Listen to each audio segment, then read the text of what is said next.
혹시 이런 느낌 받아보신 적 있으세요? 이 세상이 어딘가 좀 내 집 같지 않다. 분명 모든 게 괜찮고 좋은 환경에 있는데도 마음 한구석이 왠지 텅 빈 것 같고 이렇게 겉도는 기분이요. 네, 굉장히 보편적인 감정이죠. 누구나 한 번쯤은 느껴봤을 법한. 맞아요. 그래서 오늘은 바로 이 마음의 집을 향한 그리움에 대해 좀 깊이 들어가 보려고 합니다. 저희가 오늘 살펴볼 자료는 티모시 켈러 목사의 설교문인데요. 인간이 왜 이런 감정을 느끼는지, 또 그 그리움의 정체가 뭔지에 대한 아주 깊은 통찰을 담고 있더라고요. 네, 흥미로운 자료입니다. 자, 그럼 한번 자세히 들여다보죠. 왜 우리는 끊임없이 집을 갈망하는지, 그리고 그 해답은 어디에 있는지, 이 관점이 우리 삶을 어떻게 바꿀 수 있을지 같이 한번 살펴보겠습니다. 자료 시작부터 아주 흥미로운 개념이 등장하네요. 우리가 느끼는 이 집이 아닌 것 같은 느낌을 철학 용어로 설명하고 있어요. 마르틴 하이데거가 말한 운하임리카이트, 그러니까 집에 있지 않음이라는 감정이죠. 네, 하이데거의 그 유명한 개념이죠. 근데 정말 놀라운 건 사상적으로 완전히 정반대에 있는 카를 마르크스조차도 인간을 이해하려면 소외라는 개념이 필수적이라고 봤다는 점이에요. 맞습니다. 서로 다른 방향에서 출발했는데 결국 같은 지점을 본 거죠. 인간은 어딘가로부터 분리되어 있다, 제자리에 있지 못하다, 이런 느낌을 보편적으로 갖는다는 겁니다. 네. 자료에서는 이 복잡한 개념을 아주 기발한 비유로 설명하는데요. 바로 화성에 불시착한 우주인 이야기입니다. 그 비유가 정말 확 와닿았어요. 우주인이 화성에 불시착해서 헬멧을 딱 벗고 숨을 쉬면 어떻게 될까요? 바로 죽겠죠? 그렇죠. 화성의 대기는 우리 폐가 기능하도록 만들어지지 않았으니까요. 이게 바로 신체적 소외를 보여주는 거고요. 정확합니다. 우리의 신체적 기능이 환경의 지지를 전혀 받지 못하는 상태인 거죠.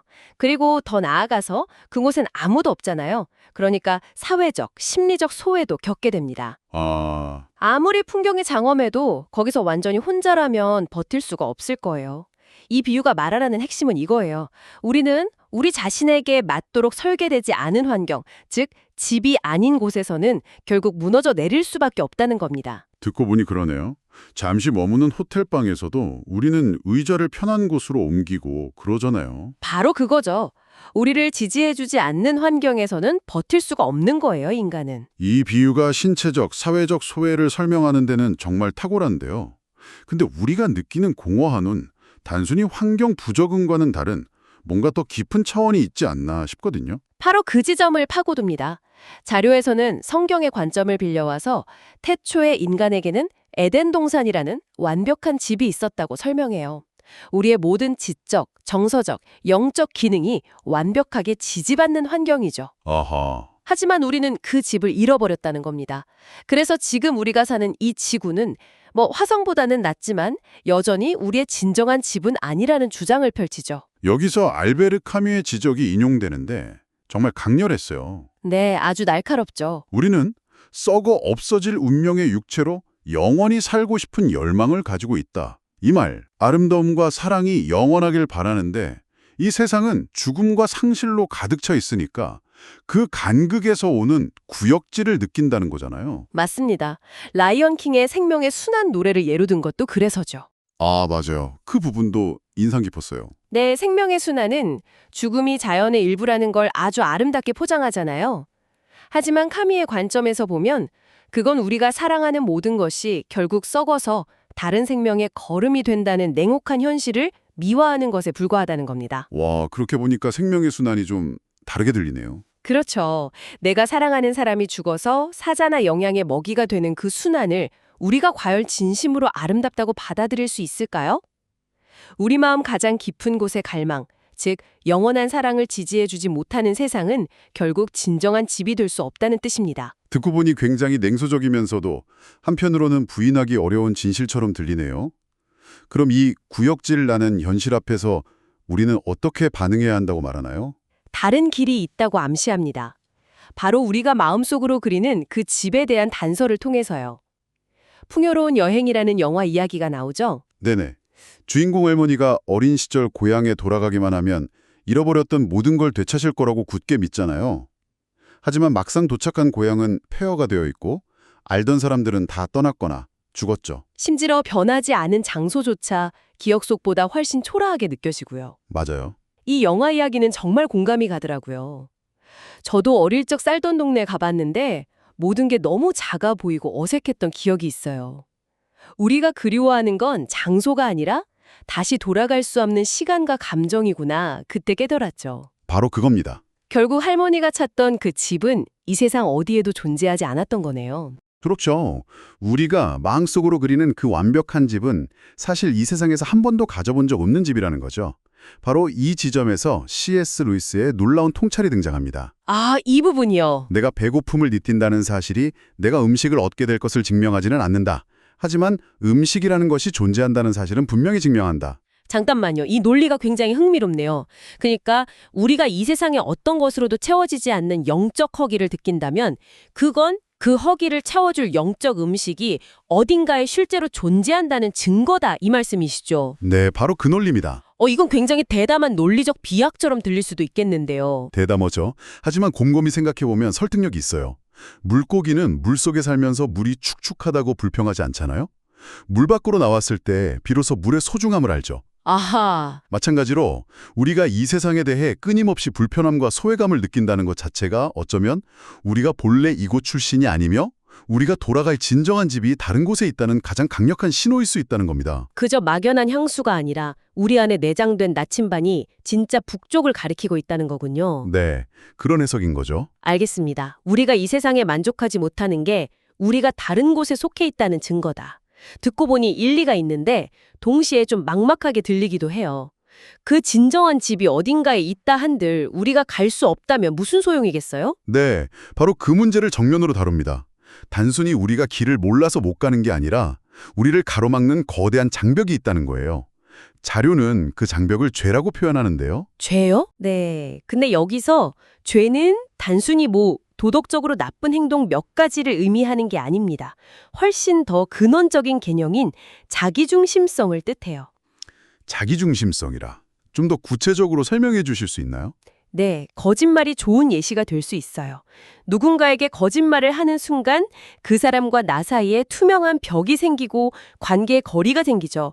고립이 시작되는 겁니다. 하지만 단순히 그런 행동만이 아니에요. 직장에서 동료의 성공을 진심으로 축하해주지 못하고 속으로 시기하는 마음, 연인 관계에서 내 감정만 우선시하는 그런 태도, 전부 이 자기중심성의 일부죠. 이런 작은 자기중심성이 쌓여서 결국 우리 스스로를 공동체로부터 그리고 궁극적인 안식처로부터 고립시킨다는 겁니다. 본질적으로 우리를 집에서 쫓아내는 힘이군요. 맞습니다. 자, 지금까지는 철학자나 작가들을 인용하면서 문제의 보편성을 이야기했는데 여기서부터 자료는 아주 구체적인 신학적 해답을 제시하기 시작하네요. 네, 이제 핵심으로 들어가는 거죠. 이런 관점이 익숙하지 않은 분들도 계시겠지만 수천 년간 인류의 한 부분이 이 집으로 돌아가는 길의 문제를 어떻게 풀어왔는지 그 논리를 따라가 보는 것도 흥미로울 것 같습니다. 그렇죠. 구약성서의 속죄양 의식이 바로 이 개념을 상징적으로 보여줍니다. 아, 속죄양이요? 네, 제사장이 이스라엘 백성의 모든 죄를 염소의 머리에 안수해서 전가한 뒤에 그 염소를 진영 밖 광야로 내쫓아 죽게 하거든요. 아, 그러니까 죄의 대가가 바로 추방, 즉 집에서 쫓겨나는 곳임을 아주 시각적으로 보여주는 의식이군요. 네, 맞습니다. 그리고 이 추방과 귀환의 드라마를 설명하기 위해 라헬의 눈물이라는 아주 감동적인 이미지가 등장합니다. 네, 이 부분이 아주 인상 깊었어요. 성경에서 라헬의 눈물이 3번 등장하면서 하나의 거대한 서사를 만든다는 해석이었죠. 그렇습니다. 이게 왜 중요하냐면 그냥 슬픈 이야기가 3번 반복된다는 게 아니고요. 성경의 저자들이 의도적으로 후대의 사건을 이전의 이미지와 연결해서 이 모든 역사가 하나의 거대한 목적을 향해 가고 있다는 걸 보여주는 문학적 장치거든요. 아하. 첫 번째 눈물은 창세기에서 라헬이 고향으로 돌아오는 길에 아들 베냐민을 낳다가 죽으면서 흘린 눈물이죠. 자녀에게 생명을 주고 자신은 죽는 집으로 들어가지 못하는 어머니의 눈물이네요. 그렇죠. 그리고 두 번째가 오늘 자료의 본문인 예레미야서에 나오는 눈물입니다. 바빌론에 의해 예루살렘이 함락되고 자녀들이 포로로 잡혀가는 걸 보며 우는 어머니들의 눈물을 상징하죠. 라마라는 지역이 포로들의 임시 수용소였기에 그곳에서 집을 잃고 쫓겨나는 자녀들을 보며 우는 거고요. 네. 그리고 세 번째 눈물이 이 모든 걸 하나로 묶습니다. 신약성서 마태복음에서 헤로드 왕이 아기 예수를 죽이려고 베들레헴의 아기들을 학살했을 때 성경은 이걸 예레미야의 예언이 성취된 것이라고 말해요. 라마에서 슬퍼하며 통곡하는 소리가 들리니 라헬이 그 자식을 위하여 애곡하는 것이다. 이 구절이요. 바로 그 구절입니다. 그래서 자료는 이 세 가지 눈물을 연결해서 예수가 바로 우리를 집으로 돌려보내기 위해 온 궁극의 라헬이라고 설명합니다. 궁극의 라헬이라니 굉장히 시적인 표현이네요. 네. 예수는 우리에게 새로운 생명, 즉 집으로 돌아갈 길을 열어주기 위해 스스로 죽음을 맞이한 존재라는 겁니다. 그는 평생 여우도 굴이 있고 새도 거처가 있으되 인자는 머리 둘 곳이 없다고 말하며 집 없는 자로 살았거든요. 아, 그리고 결정적으로 십자가에 못 박힐 때 그는 예루살렘 성문 밖에서 처형당했습니다. 속죄양처럼요. 바로 그겁니다. 그가 진정한 속죄양으로서 우리 대신 궁극의 추방, 즉 하나님으로부터의 단절이라는 형벌을 받았다는 걸 의미해요. 그가 밖으로 쫓겨났기 때문에 우리가 안으로, 즉 진정한 집으로 들어갈 수 있는 길이 열렸다는 것이 이 자료의 핵심 주장입니다. 알겠습니다. 논리가 상당히 정교하네요. 예수가 대신 추방당함으로써 우리가 집으로 돌아갈 길이 열렸다. 그렇다면 이 새로운 관계로 들어간다는 건 우리 삶에 어떤 실질적인 변화를 가져오는 걸까요? 단순히 죽어서 천국에 간다? 이런 막연한 이야기 같진 않은데요? 전혀 그렇지 않습니다. 오히려 지금 여기에서의 삶을 바꾸는 것에 초점을 맞춥니다. 자료는 새 언약이라는 개념을 통해 설명하는데요. 이건 돌판에 새겨진 규칙을 억지로 지키는 관계가 아니라 하나님의 법이 우리 마음에 새겨지는 훨씬 더 내면적이고 친밀한 관계를 의미해요. 나를 위해 치러진 그 엄청난 희생에 대한 사랑과 감사, 기쁨이 행동의 동기가 되는 새로운 삶의 방식이라는 거죠. 사랑과 기쁨이 동기가 된다. 훨씬 매력적으로 들리네요.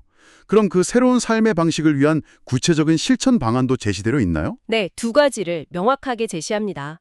첫째, 기도를 통해 당신의 진정한 집을 방문하라. 기도를 통해서요? 네, 근데 여기서 기도는 소원 성취를 위한 목록을 읊는 게 아니에요. 나를 위해 모든 것을 내어준 존재의 사랑과 임재를 깊이 경험하고 그 안에서 안식하는 통로입니다. 이 경험이 질병이나 경제적 어려움 같은 세상의 문제들 속에서도 우리 영혼의 중심을 잡아주는 닷과 같은 역할을 한다고 말합니다. 세상이 흔들려도 내면의 집은 안전하다는 확신을 얻는 거군요. 그럼 두 번째는요? 두 번째는 행동을 통해 당신의 미래의 집을 수리하라는 겁니다. 미래의 집을 수리하라. 네, 이건 굉장히 중요한 개념인데요. 이 세상은 우리의 영원한 집은 아니지만 그렇다고 버리고 떠나야 할 것도 아니라는 거예요. 오히려 언젠가 새롭게 회복될 우리의 미래의 집이라는 희망을 품는 거죠. 아하. 이 희망은 우리에게 두 가지 강력한 힘을 줍니다. 하나는 이 세상의 성공이나 실패에 일희일비하지 않고 부조리에 맞서 정의와 진실, 아름다움을 위해 용감하게 일할 수 있는 내적인 자유입니다. 그리고 또 다른 하나는요? 다른 사람들을 위해 시간과 재능, 재물을 아낌없이 나눌 수 있는 관대함이죠. 어차피 모든 것이 잠시 빌려 쓰는 것이고 진짜 보물은 다른 곳에 있다는 걸 아니까요. 마지막에 나온 공원 비유가 이 모든 이야기를 아주 명확하게 정리해 주는 것 같아요. 아, 그 비유 정말 절묘하죠. 네, 공원은 잠시 산책하고 쉬기에는 정말 좋은 곳이지만 만약 24시간 내내 거기서 살아야 한다면 끔찍할 거라는 이야기요. 맞습니다. 공허는 한 사람의 인생 전체의 무게, 그의 모든 슬픔과 불안, 욕망을 감당하도록 설계되지 않았기 때문이에요. 금방 더러워지고 망가져버릴 겁니다. 아, 자료는 우리의 직업, 가족, 연인, 심지어 우리가 사는 물리적인 집조차도 마찬가지라고 말합니다. 그것들은 모두 우리 삶을 풍요롭게 하는 소중하고 멋진 공원과 같지만 우리 영혼의 모든 무게를 올려놓을 수 있는 진정한 집은 아니라는 거죠. 그것들에게서 우리 영혼의 궁극적인 안식을 찾으려고 하면 결국 그 관계마저 망가뜨리게 될 거라고 경고하는 거군요. 바로 그겁니다. 오늘 우리는 세상 속에서 느끼는 막연한 소외감과 집을 향한 그리움에서 시작해서 그 감정의 근원을 아주 깊이 파고들어 봤습니다. 이 자료는 그 그리움이 단순한 심리적 문제가 아니라 우리가 잃어버린 그리고 다시 찾아야 할 영적인 집을 가리키는 중요한 신호라고 말하고 있네요. 네, 그렇죠. 예수가 우리 대신 추방당함으로써 우리가 돌아갈 길을 열었고 그 새로운 관계 안에서 우리는 현재의 삶에 흔들리지 않는 안정감을 얻고 또 더 나은 미래를 희망으로 가꾸어 나갈 힘을 얻는다는 이야기였습니다. 마지막으로 이 방송을 듣고 계신 분들께 생각해 볼 만한 질문 하나를 남겨드리고 싶습니다. 만약 당신 마음속 깊은 곳에 있는 이 집을 향한 그리움이 단순한 불만이나 향수가 아니라 우리가 잊고 있던 어떤 실제적인 차원을 가리키는 나침판이라면 어떨까요? 그 가능성을 진지하게 염두에 둔다면 당신이 지금 당신의 인생과 영혼의 무게를 온전히 올려놓고 있는 공헌은 무엇인지, 그리고 그것을 어떻게 다시 바라보게 될지 생각해 보는 것도 의미가 있을 것 같습니다.